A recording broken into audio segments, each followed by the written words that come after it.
En fait, là, j'ai changé d'endroit. Aujourd'hui, je vais vous raconter une story time. C'est une story time. Bon, je vais vous raconter mes ongles. Comment est-ce que j'ai fait pour laisser pousser mes ongles? Ça fait depuis que je suis née, j'ai jamais laissé pousser mes ongles. Mes ongles étaient toujours courts, je les ai toujours rongés. Mais avec le recul, cette année-là, le confinement a fait vraiment beaucoup de choses. Donc, j'ai décidé de laisser pousser mes ongles. Je vais vous expliquer mes astuces, comment est-ce que j'ai fait et pourquoi est-ce que j'ai décidé de le faire.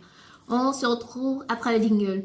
Mais avant de commencer, vous avez bien pu voir que le derrière a changé, mais non, c'est que j'ai changé de chambre tout simplement. Donc, on se retrouve après.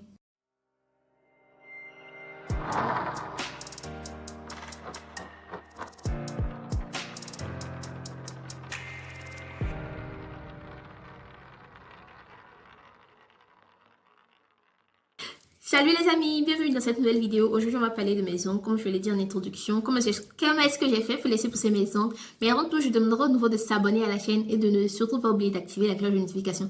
Comme ça, vous êtes au courant dès que je poste une nouvelle vidéo. Ok? Super. Bon, oui, mes ongles, qu'est-ce qui m'a poussé? Qu'est-ce qui m'a motivation? Pourquoi est-ce que j'ai laissé pousser mes ongles? Bon, c'est d'abord dû au fait que après le confinement, j'ai eu un moment où j'étais vraiment très. Bon, d'abord, le comment, du pourquoi du comment. Je me rongeais les ongles, tout simplement parce que j'étais stressée, le stress, quand je suis stressée, quand je m'ennuie, donc c'est pour ça que je rongeais mes ongles. Donc pendant le confinement, assurez-vous que j'ai vraiment rongé mes ongles à mort et ils étaient vraiment très moches. Et ce jour-là, j'avais mangé avec mes mains. Donc imaginez, il y avait une sorte de sauce dans mes ongles, une sauce jaune, une sauce graine dans mes ongles. Donc c'était resté comme ça, jaune. Quand j'ai vu, j'étais vraiment... Alors c'était dégoûtant, j'ai pas aimé vraiment, j'ai pas du tout aimé. Et ça a été mon déclic. Je me suis dit, mais c'est quoi ça? C'est quel ongle ça? C'est pas joli. Moi, je me suis dit, je vais laisser pousser mes ongles maintenant. Et là, j'ai commencé à chercher sur YouTube pour voir comment est-ce qu'on fait pousser les ongles. Parce que j'ai toujours rangé mes ongles toute ma vie, quoi, comme je l'ai dit. Mais maintenant, quand j'ai vu comment on fait pousser les ongles, j'ai essayé d'appliquer les méthodes qu'ils m'ont données. Je vais vous les partager, quoi.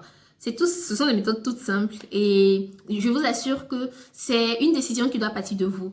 Ça doit être un déclic parce que si c'est pas un déclic, ce serait vraiment difficile. Vous vous direz non, moi j'ai pas envie de faire ça, pourquoi celui-là fait ça? Donc ça doit vraiment être un déclic. Un truc qui va dire ok, je décide maintenant de laisser pousser mes ongles.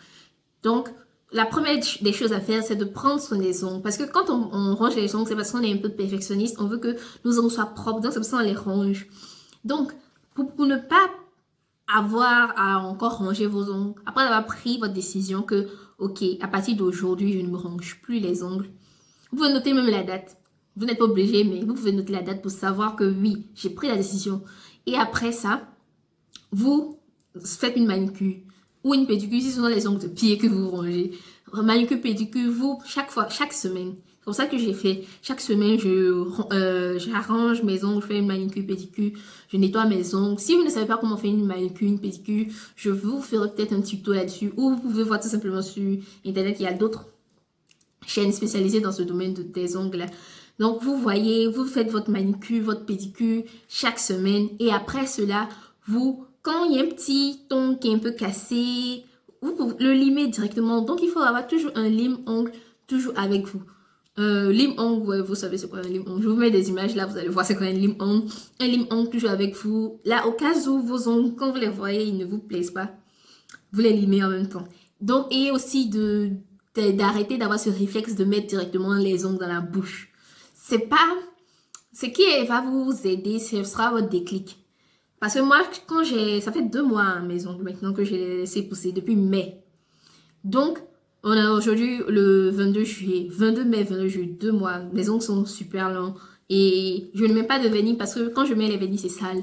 Donc, je préfère laisser comme ça et quand je les vois, je suis fière. Donc, vous avez 2 méthodes seulement, tout simplement. Bon, on va dire 3 méthodes. 1. Avoir le déclic. Décider vraiment du profond de votre être. Dire que, voilà, là, je me ronge plus les ongles. 2. Faire une manicure ou pédicure. Et 3.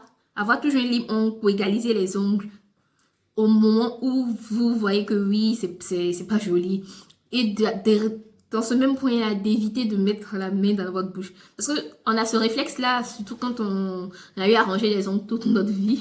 On a ce réflexe-là à chaque fois de... Mais là, maintenant, je peux plus. Je peux bien mettre les ongles dans ma bouche, mais je n'ai pas envie de les manger. Donc voilà, c'est tout. C'est mon expérience que je voulais partager avec vous. Dites-le moi en commentaire si vous êtes un rongeur d'ongles expert ou vous êtes quelqu'un qui... Non, je ne ronge pas mes ongles. Et aussi... une petite astuce, bon, ça n'a jamais marché pour moi. On dit non, il faut toujours avoir des vernis sur les ongles, des vernis amers. Bon, ça n'a jamais marché pour moi, cette affaire de vernis amers. Parce que j'ai toujours mangé mes ongles, malgré les vernis. Imaginez comment est-ce que c'était un tapis. Et aussi, une autre petite astuce, c'est essayer de déterminer votre source de stress ou bien votre source d'ennui. Quand vous vous ennuyez, ne vous dites pas que qu'est-ce que je fais avec mes ongles, ça ne vous apporte rien de les manger. Donc vous devez déterminer votre source de stress. Si c'est l'école qui vous stresse, essayez de combler ce stress avec quelque chose d'autre, mais pas avec vos ongles. Sinon comme ça ne servira à rien. Ou bien vous détendre, apprenez à vous détendre aussi, vous relaxer, ça vous aidera en écoutant des musiques relaxantes. Et tout, voilà les amis. Si ça vous a plu cette vidéo, n'hésitez pas à me mettre un like. Et on se retrouve dans une prochaine vidéo, oui. Et surtout, ne pas oublier de partager avec des gens que vous connaissez qui mangent leurs ongles, on dirait quoi, on dirait rien. Donc voilà la vidéo les amis. J'espère qu'elle vous a plu et on se donne rendez-vous pour une prochaine vidéo. Oui, allez, ciao!